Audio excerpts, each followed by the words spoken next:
3 days after we buried my wife, my daughter handed me an envelope and told me I had until Sunday to leave. Sunday. I remember staring at the word written in black ink across the top of the page like it was a court sentence. My name is Richard Hale.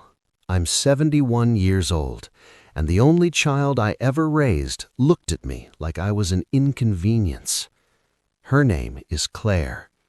And that morning, standing in the hallway of the house I built with my own hands 42 years ago, she said something I will never forget.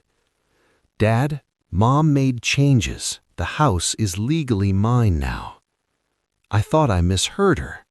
My wife Margaret and I had updated our estate documents 3 years ago. Everything was clear. If she passed first, the house stayed with me. Claire inherited after I was gone.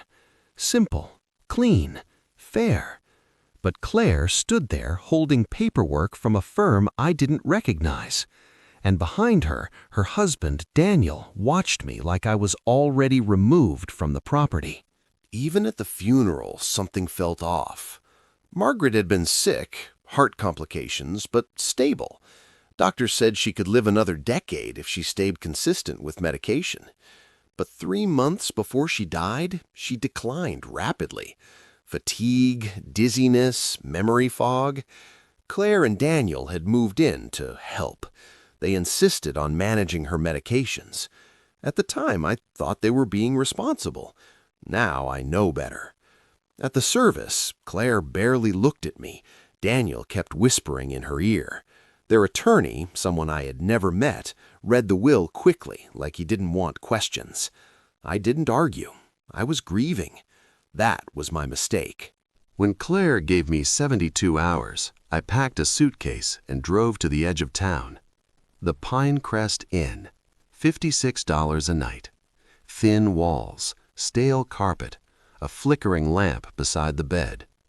I sat there staring at my phone, scrolling through old photos of Margaret tending to her roses in the backyard. She loved that garden. She loved that house. She would never have thrown me out of it. Never. That's when I remembered something. The storage locker. Margaret rented one 12 years ago.